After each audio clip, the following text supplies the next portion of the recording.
So last time we said that advertising has the possibility of increasing total surplus as long as it's informing consumers about a better product, right? And so we treated it as like an increase in the quality of the product, which increased demand and therefore increased, or at least was likely to increase total consumer surplus.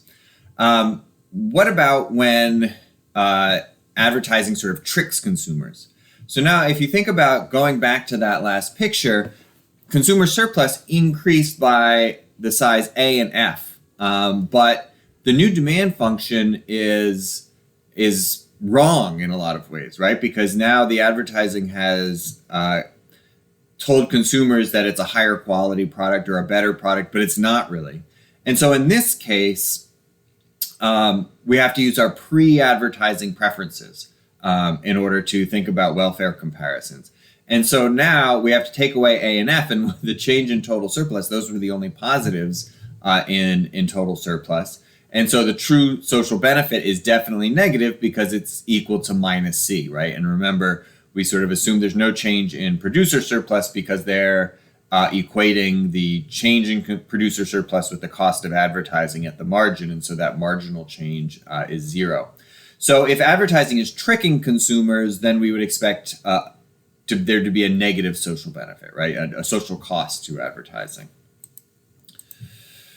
Informative advertising, on the other hand, we're generally going to think of as positive, right? And so an informative advertising is really all about saying, hey, there's this new product, here's its features, here's its price, and consumers didn't know that. And so now, post-advertising preferences, that D1, that increase in demand, is an accurate benchmark. And so A and E are included in consumer surplus, and in consumer surplus at advertising level A0, which is no advertising. And the idea there is that when people buy the product, even at D0, the original level of demand, they take it home and they're like, oh my God, this is so good. I didn't even know about it. And so they would have bought more. And so their consumer surplus is actually higher than they expected.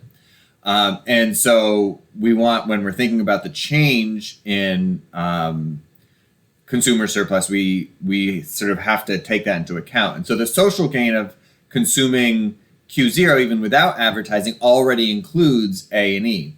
And so total surplus still falls as long as advertising leads to a substantially higher price, right? Remember, price went up because demand increased. And so it all depends on how much that higher price is, because now you're not getting anything more when you buy it. It's really all about transferring that surplus from consumers to the producer. So the book goes through some more complicated models for an oligopoly.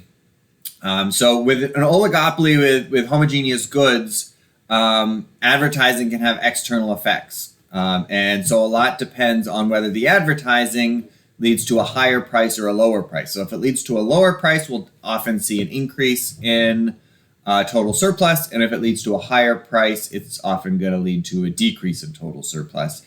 And in an oligopoly setting, that's going to depend in a large part on whether advertising is combative or constructive. And remember, combative advertising is when you're stealing customers from each other with your advertising, and constructive advertising is when you're increasing total industry demand through your advertising. And so if you think about sort of the entire spectrum of surplus and advertising, you have to think about price, which is going to then also impact quantity, right, sold. You have to think about consumer welfare, so consumer surplus, industry profits, and then externalities. And so all of this together makes an actual calculation on advertising to be really, really difficult. We're going to see an example later in the chapter on an estimate on the effect of banning cigarette advertising. But for the most part, it's almost impossible. And so we have to sort of think about the pieces individually and make our decisions based on that. One area where we can be pretty confident that there's an increase in total surplus is when advertising is informative and it lowers consumer search costs, right? And so if you think about, all right, well, I'm trying to find this good, I don't know where where to buy it, I don't know what the price is, I don't know what the features are, and you see an advertisement that tells you all of those things, that lowers your search costs because you don't have to spend as much time finding out that information. And so if we think about consumers' prices and producer prices, advertising is going to, the consumer price is really the price that you pay plus the search cost. Whereas for producers, the price they get is the full price that consumers pay, but minus the search cost. And so if we can change the demand function, right, and increase the quantity, right? So in this case, we're going from Q0 to Q star by going from DF to D star. Then consumers pay a lower price, right? Producers get a higher price and quantity goes up. And so in this case, there's no question that surplus goes up. And remember, when we say that consumers pay a lower price, it's taking into account those search costs. So it's not that they're going to pay an actual lower price, and in fact, they're going to pay a higher price, but because they didn't need to search for it, their total price is lower. And so as long as we believe that's a reasonable assumption, that's going to increase consumer surplus, producer surplus, and total surplus. It's a little bit like removing a tax, right? And when you put a tax on, that increases consumer price, decreases producer price, and decreases output.